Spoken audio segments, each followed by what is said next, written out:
you're worth. Now go out and get what you're worth. I'm gonna show you how great I am. Welcome to the Steel City. Is everybody ready to go? Let's proclaim the greatest radio show.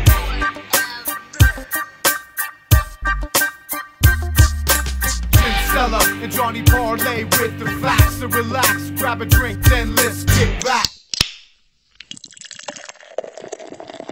What's crackin' Pittsburgh? I am Jim Cella and you're listening to The Spread. I am in studio with Johnny Parlay. How you doing today? I'm good. Filling in here for J Dash, a little guest spot. Guest spot on the line segment here. We're going to talk about a couple games.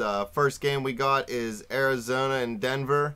Denver's favored by 7, I think it is. And, you know, Mr. Parlay over here always loves the over, and it's only 48 in a Denver game, so that's kind of scary. Under 50 in Denver? Is it in Denver? I think it's in Denver, yeah. Yep.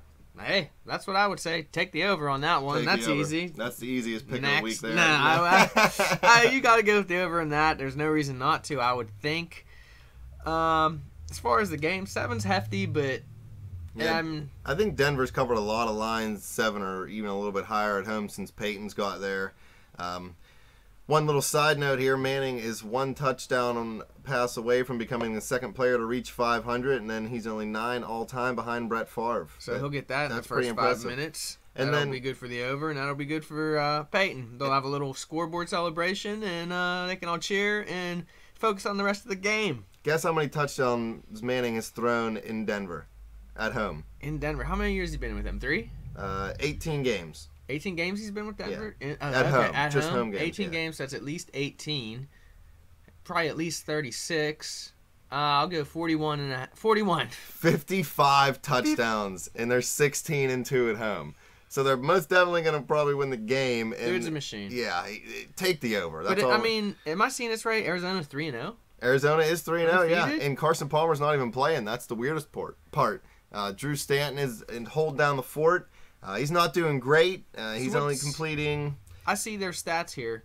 Yeah. Stanton and Palmer. So they both have like a... Well, Palmer played the first game. Okay, and then what happened? And then it hurt? He has nerve damage in his shoulder. Okay. It's the same shoulder that bothered him at the end of his Cincinnati career and going into his Raiders career.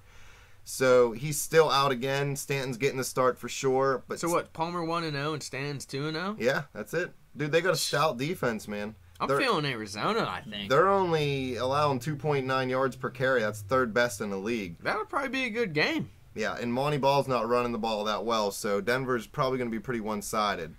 Well, that would be a good game, probably fun to watch. Probably will be a lot closer, I think, than everyone thinks. I would go Arizona, but hey, what do I know? I'm pretty terrible at picking games. So. Yeah, if you're asking me to pick a winner, I'm going to have to still say Denver. Against the spread, I'm not really sure about that. I think it's going to be a little closer. Arizona beat Seattle at home, and that's the toughest home team in the league. Moving along, Kansas City, San Francisco. It's at San Francisco. This is Alex Smith, his first trip back there since they traded him to Kansas City. San Francisco is -5.5, and the over-under is 44. Over, for sure. First of all. 44. That's pretty low. 44 is pretty low. You got to think of what's the final score going to be, you know? Like, yeah, both teams are going to score in the 20s, I would imagine. So that's over. San Francisco's defense isn't what it has been the last couple years, so it's not that dominant. Kaepernick, he does not look good this year. No, he's not playing that well. His best target, Vernon Davis, has been out, though, back injury. He's day-to-day. I don't know if he's going to play this week or not. It's not really out yet. But, you know, they're going to have to rely on Frank Gore if they want to win this game. I'll take that. He's on my fantasy team. Yeah, well, I know you like that. He play last week. 55-yard touchdown catch last week. What is the spread on this game here? It is 5.5. Kansas City favored on the road? No, Kansas City's the dog. Ah, okay. That makes more sense. Yeah. That's a tough one. I imagine this is a 4 o'clock game, right? Yeah, probably. I didn't look it up. Let me check. Yeah, 4:25. 4:25. Let me see. So that's just 5 minutes after 4:20 in San Francisco, a very progressive town. Yeah, you know what's going to be going on there. They might be able to, little extra. They're going to be eating some extra snacks during this game. Extracurriculars. I'm thinking KC comes with a clean slate and a clean mind. I'm taking Kansas City on that. Kansas City. I mean, they beat New England last week, 41-14. So they're a good team. Yeah, they looked good last week. That's for sure. That was my pick of the week last week. If you're going with the spread, I don't know, man. I kind of like 5.5. I like Kansas City too. Yeah? Although I think How San about that? Francisco We could win agree on this game. something. I know, it's shocking. If San Fran wins, I think it's going to be by field goal. I think if Kansas City wins, it's going to Yeah. be by double digits. Go Chiefs. Go Cheers. Chiefs. All right, well, that takes us to Houston and Dallas. It is at Dallas. The over-under is 47, and Dallas is favored by 6.5. The one team, my one advice I'd give to anyone ever, if you're one of the people that lives in Las Vegas area and you like to throw down some money on games, don't ever bet on a game that Dallas is involved in.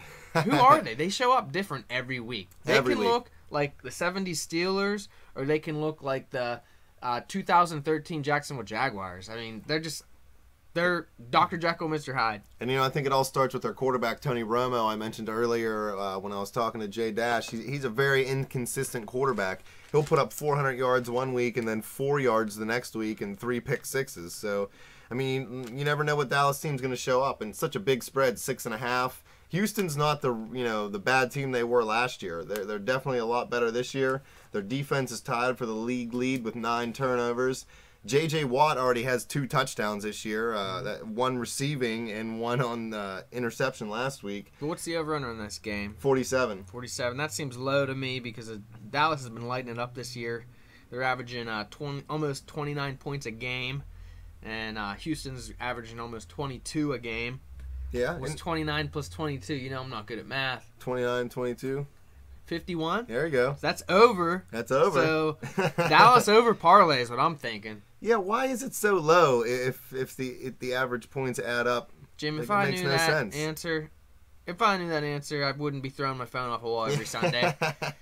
So I'm picking Dallas over. That's my guess. Dallas over. I like it, but I don't know. I think I'm just going to go over because I don't Just like Dallas. over. I think That's- I just do over. Dallas scares me. Hey, whatever you got in your savings account, I would do it. Over's the way to go. Indy, Baltimore? Indy, Baltimore. This is my pick of the week, actually. I think Indy is going to do it for me again. They did it big for me last week. Hard to believe that they're 2-2. They seem like a lot better than 2-2. Yeah, they lost those first 2 games. They didn't hit the panic button. They kept their cool. Andrew Luck has pulled them out of it. That dude is straight killing it this year. He is. Fantasy champ. Yeah, he has 40 points in the 2 straight games. That's the first time since a 4-game stretch with it, 2004.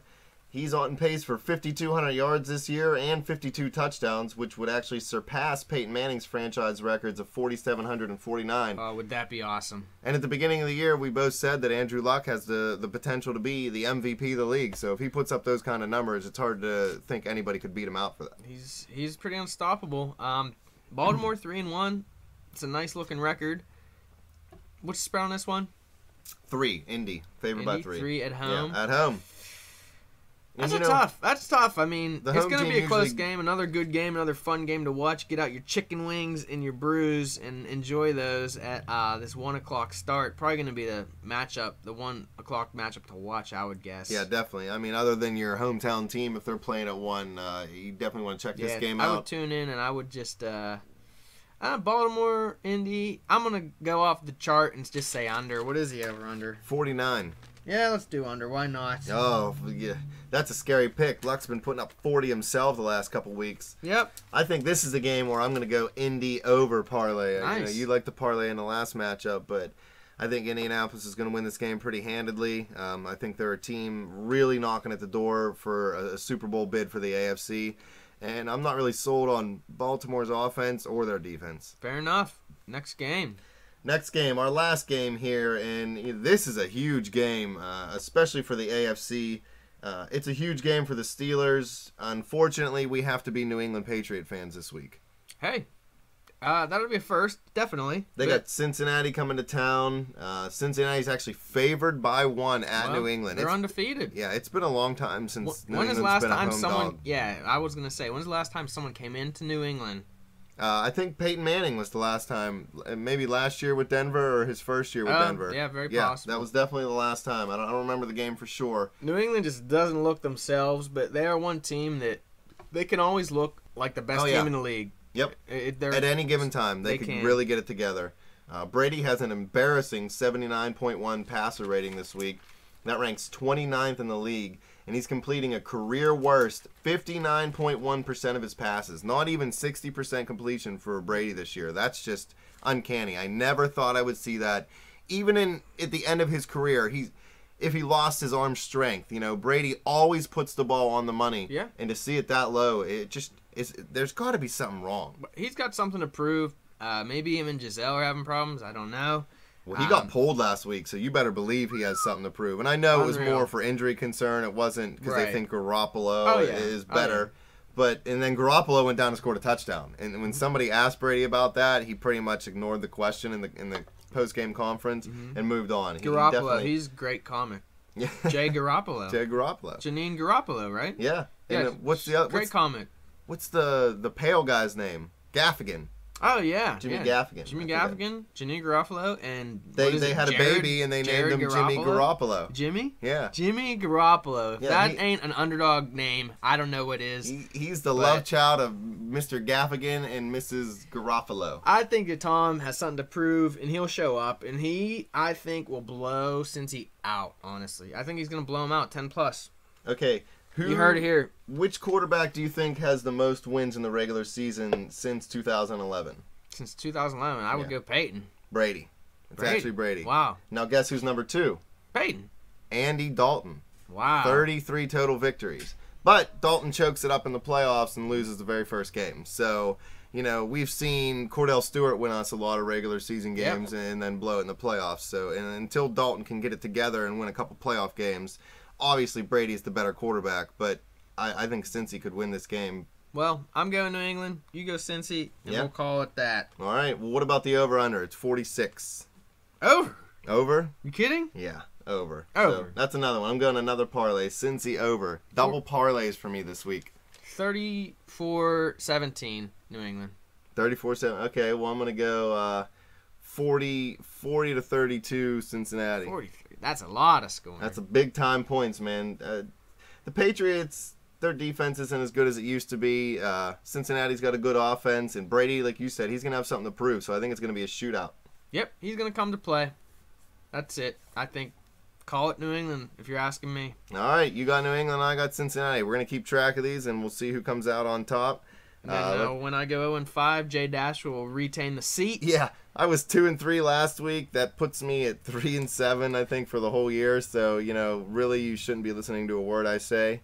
Dash was 2-3 also last week, but he's 4-6 for the year. So we're gonna have to keep your stats. Yeah, he's a game back. He's nipping at your heels. Yeah, he's a game ahead. But I'm filling in for him this week, so well, maybe you can help us score out, and hopefully I can actually go over 500 for once. He will go from 4-6 to 4-11. I'm going. Sorry, Jay Dash. 5-0 this week. We will see. That's it for our weekly line spread show. Yeah, that wraps up our show for today. You can follow us on Twitter at bet_the_spread. We tweet out some of our picks on there. You can check out our Facebook page. We usually put them up there. Check out our YouTube channel, The Spread. Pretty much check out anything that comes up, The Spread, when you Google my name and The Spread. That's right. Engross yourself in The Spread. Yes. And go get your shine box. Believe it.